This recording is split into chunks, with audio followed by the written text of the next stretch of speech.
Hello and welcome to Inside the Park. I'm Danielle Masterson. The Mount Prospect Golf Club has been part of the Park District for over half a century.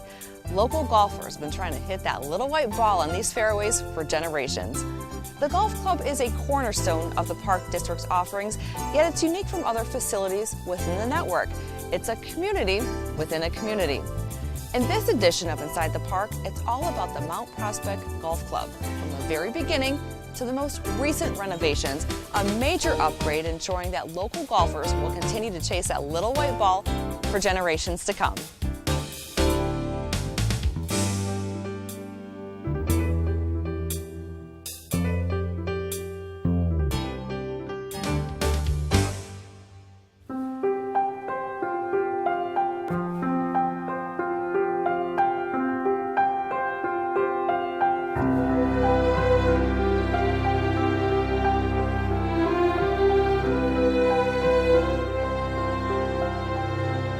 While the golf club has been part of the Park District since 1962, the course history reaches back much further.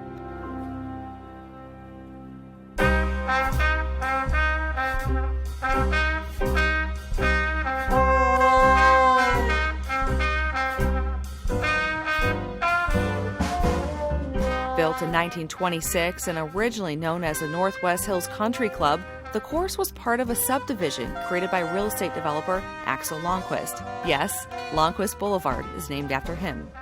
In what was an early vision of suburbanization, Longquist set out to develop 480 lots in the area.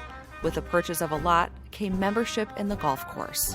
And the club was started as a 9-hole facility on this exact site, with the intention of expanding to 18 holes and developing and growing with the population. Well, along comes the Great Depression.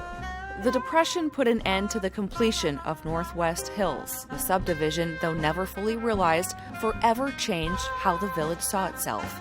Mount Prospect would never be a farming community again. It was now a suburban escape from Chicago's bustle.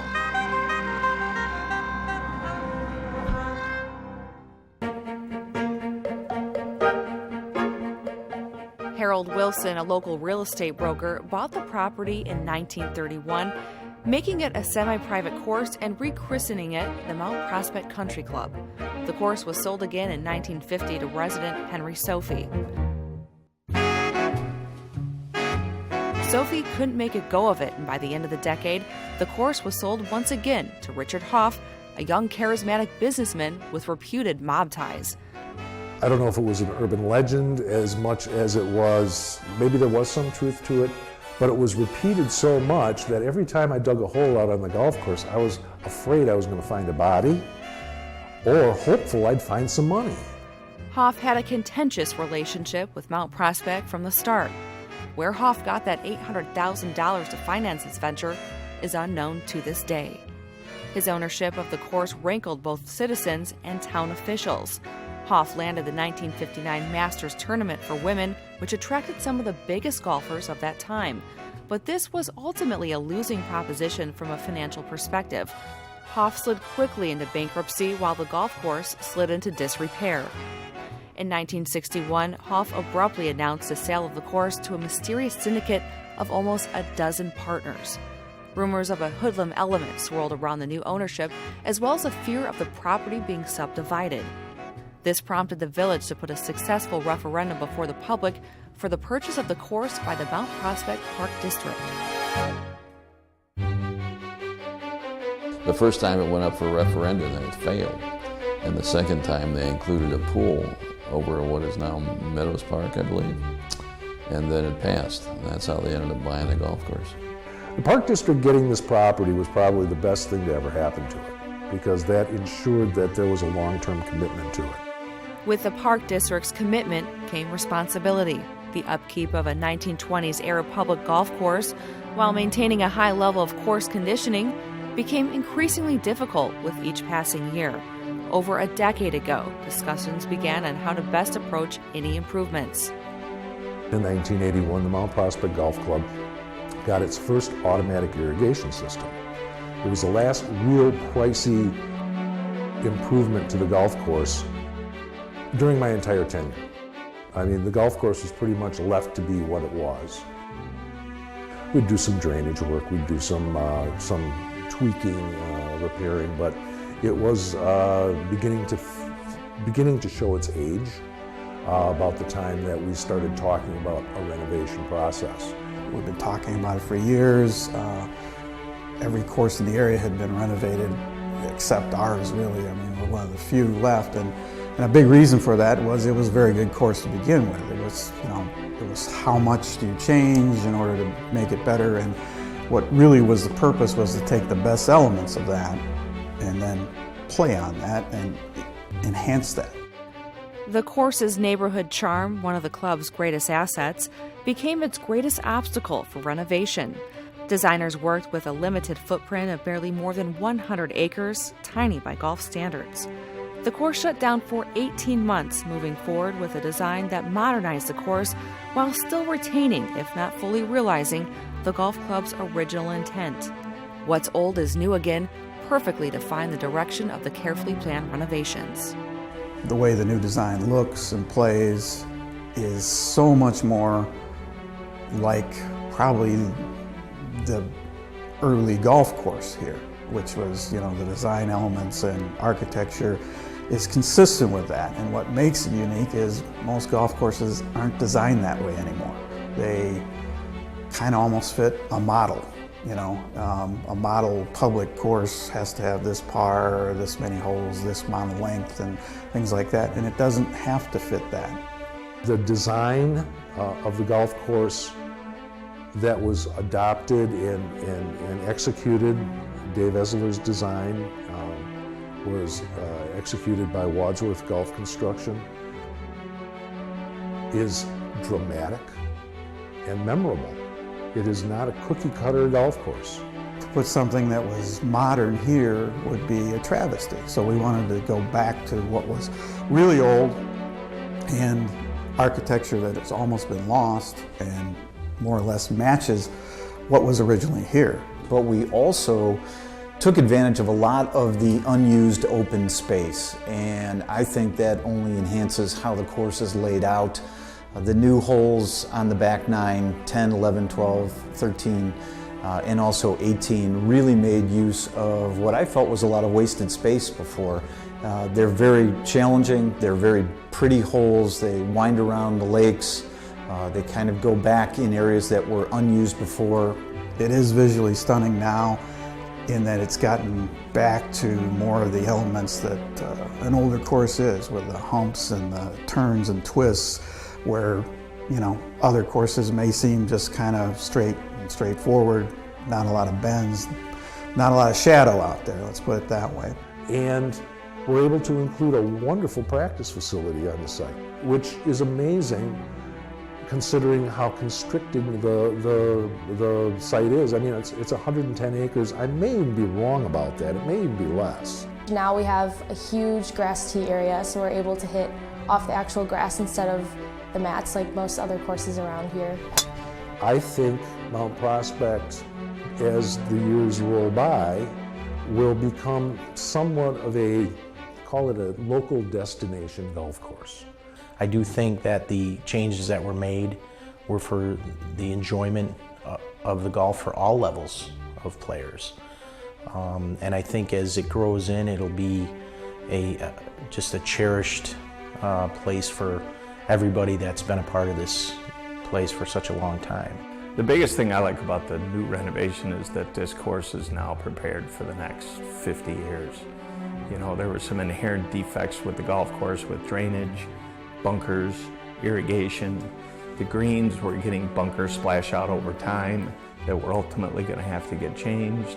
And the course is now set for me to play for another 40 years if I'm still alive, and my kids to play, and hopefully my grandkids. That's the coolest thing, I think, about the renovation. Pre-renovation, golfers regularly debated which holes would be playable after a heavy rain. Today, with the course rebirth, there's no longer a question as to which hole is playable on some days, but which is best on any day. My favorite new hole is 12. 170, 175 yard par 3, The green has got 3 distinct different areas. There's some subtle breaks into there, there's not some big breaks into there.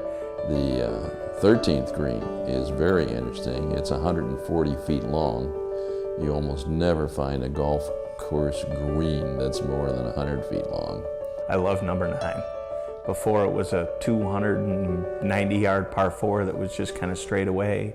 And with them moving that tee box back and to the right about 20 yards and putting the bunkers out there, and then the way the green lays out, I think it's a perfectly distanced course with the challenging green that they put in there. And I like the fact that that green is designed after Riviera's hole number 10. There's some classic design holes. The 4th and the 17th are what they call Redon holes, where the green is at an angle to the line of flight. 17 just sets up tremendous for a competition. It can make or break a round. You could win a match, you could lose a match on that hole. It's a makeable birdie, but it's a makeable triple bogey. I just think the 5th hole aesthetically is one of the prettiest golf holes that we have out here. The hole itself it's a longer hole. It has water, beautiful trees. You can play to the hole if you go right, whereas before you were in jail and you just had to punch out into the fairway. The sand traps provide a challenge off the tee, but it's a view over several holes, and it offers you the chance to pick a variety of different clubs off the tee and also have an extremely challenging shot into the new green. I'm really keen on number 14. It's a very challenging hole for a high handicapper like me. The guys that can bomb the ball, it's only 370 yards long, and they bomb it down there, and that's not a game I play. That's Favorite hole on the golf course is probably the new 11th hole, which is a very interesting golf hole. It's something of a throwback hole. It's the only hole on our golf course that has water kind of right next to the green. So when you're hitting your shot to the green, you know, you have to contend with the water. On the old course, it kind of was just a straightforward par 4, and it wasn't very difficult, but now with the huge body of water on the right side, you really have to watch your placement off the tee. That was kind of set in the corridor between holes that nobody would have thought of putting a hole before. Even to the left are in the trees, and it's kind of difficult. And it also makes it visually, you know, stunning that we have the nice big green and then we have a big pond right next to it. And the green is very challenging. I think it's one of the toughest ones out there. What it is the green is a punch bowl, which is exactly what it says. I mean, it funnels shots to the middle, and when you brought that over originally, the grass would die in America. It was only made for cool temperatures in Scotland. And a lot of courses, most greens turned into just the opposite, where it was like they were dome greens and they didn't have anything that was concave. It has a huge downslope off the front of the green, so you really need to watch your placement. It makes it challenging for the golfers, but it also makes it scenic, you know, when you're out there. That's kind of why I like it, in that it's new, but it really preserves an element of the game that's kind of been lost.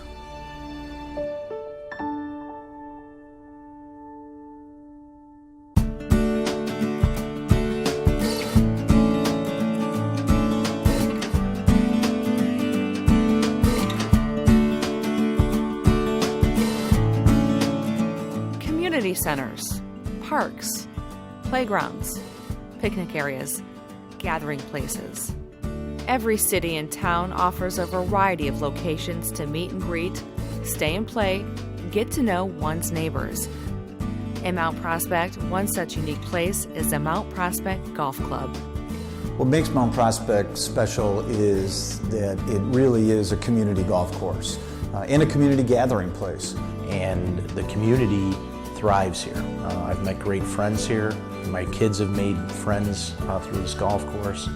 It's a place for us to come unwind. It's a place for us to come debate. It provides everything that you would hope that a community outlet would have. A family atmosphere, that it's in a residential neighborhood that's unlike any other course in the area.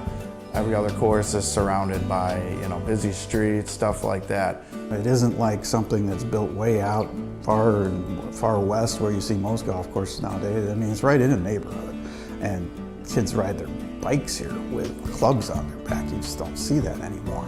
The neighborhood location of this golf course just gives this place a unique feel. For people to come and walk, from 2 or 3 blocks away with their clubs and pull carts and stuff like that is odd and strange, but it's great. And I think that's one of the most precious things about this place is, because it's so confined within the community, that is a characteristic of it that really transcends what the people come here for. So I just think it's really neat that we're surrounded by a neighborhood and that all the neighbors come together here in the clubhouse, they eat together, they golf together and stuff like that. So it kind of makes it a family atmosphere here. I feel safe dropping my kids off here. I think the renovations with the brand new driving range has brought so many opportunities for people to come and play the sport, even if you haven't played before. This is a place where you can meet friends, you can enjoy your time here, you can hook up with people to play golf that maybe you don't play with regularly, and yet you've known them because you see them here all the time. These guys out here that have been playing since the 60s out here for 40, 50 years. It's the same group of guys. And I think golf really, I like the friendships and the groups the bonds that they form. I love the competitiveness of the game, but I really love the social aspect of the game. And to me, this is our own country club. It's the Mount Prospect Country Club. It's almost like going to it's like belonging to the Lions Club or something, except it's the golf club. If you're talking about, meeting the needs of the community and weighing that, and golf kind of gets a bad rap of being elitist, we're anything but. Anybody can come here, 80, 90 to age 4, and somehow enjoy a little bit of golf or a little recreation out here. I think that anyone, golfer or non-golfer alike, could come to this golf course and sit on the patio and look out onto the different grasses and trees and the fountain that we have right outside what we call our veranda, and just really soak it all in. It really is a beautiful place, not only to golf, but to just come and enjoy yourself, dine, have a drink, whatever you could do. So people who don't necessarily even play come here to have lunch or have cocktails in the evening. Because you can find somebody on a Saturday or Sunday afternoon that may be having a cocktail, watching golf on the TV here. It's truly a shining star piece of property for the Mount Prospect Park District.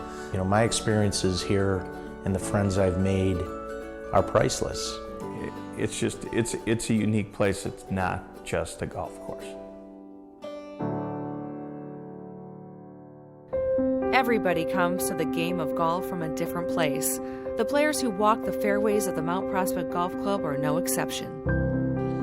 My first game of golf, I was 9 years old. I was playing with my grandfather at Wing Park in Elgin, Illinois. I started playing, I think, when I was 13 or 14, back in Ohio. I had to be maybe 5 or 6, I think, but I was caddying for my father, who got me up really early. I remember waking up early, and I remember my shoes being very wet. And my father insisted that I learn how to play golf right-handed because that was the only way to get good. And I can remember playing on Mondays when we used to spend $5 and you could play golf all day. My dad was a member at a club in northern Wisconsin, and I learned the game of golf by going to junior golf lessons. When I was 12 years old, I remember taking group lessons here at the Mount Prospect Golf Club. And it's kind of ironic that the person who taught me back then, I teach with now and is still teaching the junior lessons. My first experience with golf was when I was 8 years old, and it was right here at Mount Prospect. My dad Brought me over on a Sunday evening and we played the 14th hole and the 11th hole, and then we went home. I grew up in Mount Prospect. One of my first jobs here in Mount Prospect was at the Mount Prospect Golf Course. I was hired by Fred Benke. I knew nothing about golf. I hadn't ever worked at a golf course, didn't play golf. As I grew up at the course, also participated in all of the club championships from age 11 on. I was actually going to play volleyball coming into my freshman year, but I'm very short, so it obviously wouldn't work out too well. So she convinced me to play golf, so I started summer going into freshman year and just ended up falling in love with the game and came to be one of the good players on the team, and we ended up winning a couple state champions, and yeah, now I play at Bradley and I'm loving the game and loving everything.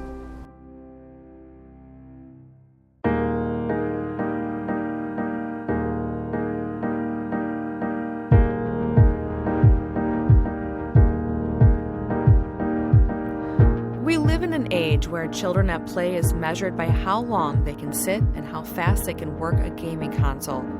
Golf resists, an antithesis to growing notions of recreation. There's nothing virtual about it, staying focused with only nature's beauty to distract. The Mount Prospect Golf Club prides itself on its investment in the future golfer, growing the game while growing our youth. Growing the game of golf is something that's been important for years, and a lot of courses and a lot of organizations for the golf organizations haven't really done. At the Mount Prospect Park District, we've been doing it for years because we focus on every age level and affordability. We run programs anywhere from the ages of 4 all the way up to 15. And what we do with the younger kids, the 4 to 5-year-olds, we start them out with Snag Club, which are big plastic clubs and tennis balls. Then we move into the 6 to 11-year-old range. We use real clubs and we get them introduced. We take them out on the course, we teach them rules and etiquette and stuff like that. And then the next step, we have a couple leagues that we run. We have a non-competitive league and a challenge league. And teach kids about the freedom of what a golf course provides. You're out in the air, you're with friends, you're socializing. It's hard to hit a little white ball, so make it fun. You see some coaches around the country just kind of being very strict with the kids and kind of just laying the law down, not letting them talk or have fun. And I really think that we promote golf in a very positive way because we love to have fun with the kids.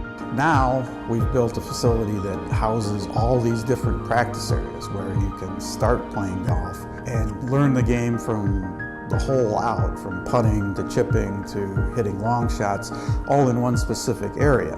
The new facility that we have here and the fact that the park runs so many programs to help kids get engaged, and we do things like the family golf night, which is free to just introduce people to the game. It's so nice to see the young kids start here when they're 4 years old and then grow as the years go on. We actually currently have an employee working for us who is 18 years old and he started playing here when he was 4. For youngsters coming into the game, it's a way to learn discipline, it's a way to learn perseverance, because you really do have to persevere to get better. You know, you might not have a good day and, you know, a golf game or when you're playing in college or high school and stuff like that, but it teaches you to be a strong person, to shake it off and kind of come back, you know, the next time you play and try harder and redeem yourself. So anytime you can get teens and youth here and reinforcing good etiquette and reinforcing good community value as well with our youth and our children is always a good positive and a plus for me as, you know, as a member of the community with the police department. My kids started playing golf at Mount Prospect Golf Course by signing up for those programs. This enhanced the game of golf for the boys. And to know that now, especially on the girls' side, that you have an opportunity to go on in high school and play for your high school team. When I was younger, that opportunity for women and girls in particular really wasn't there. I think golf is a really great sport for women to play. I mean, I've heard that in college, the women's golf scholarship is the least used. There's the most open scholarships for women all across the world. And truly, this is a sport you can play from the time you are old enough to swing a club till the time you are old enough to not be able to swing a club.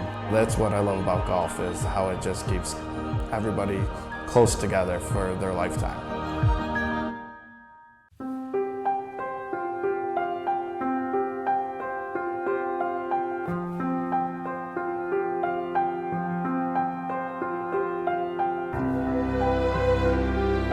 Mark Twain described golf as a good walk spoiled. All golfers understand the humor, but prefer to focus on the true gifts that golf offers. Honesty, perseverance, confidence, compassion, friendship, and integrity are all within reach as one approaches the tee box. Golf can teach us about life in a lot of ways that it's never a straight line up or usually a straight line down. There's, peaks and valleys. You're constantly up and down, and you hit these bad shots and you can come right back and hit a great shot. So it's kind of just like life. Like, you have your ups and downs, but when it comes down to it, you always have these opportunities to come back and make a marvelous comeback. It can really tell you a lot about somebody, but it can also really kind of control and dictate and help somebody learn, whether it's golf or life. The rules are a little sticky, and that's a lot like life. As far as being able to persevere, that's the main thing. It isn't, how many times you get hit, it's how many times you get up. I think golf teaches a lot of people about life, how to be patient. Patience, obviously patience is one of those lessons. I hit a lot of balls out there, so patience is one thing that I take away from the game for sure. Don't get too high on the good shots and don't get too low when you hit a bad shot. A lot of times in life we tend to dwell on the past and we forget about that there are still things in front of us. But in golf, when you hit that shot, it's over. Whether it was a good shot or a bad shot, there's only the next shot.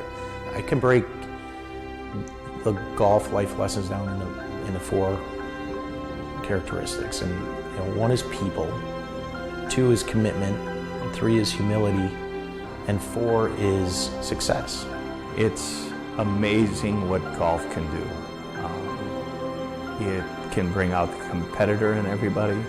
It can bring out the worst in everybody. It can bring out the best in everybody. In most cases, it isn't the very best player out there that hits the ball the best, but it's the one that makes it through. And, that's what's appealing about it, and that's what makes it great.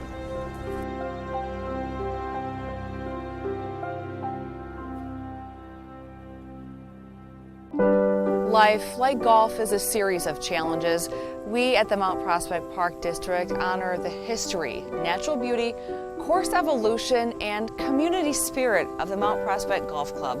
Whether a golfer or not, the stories of the golf course inspire the champion in us all.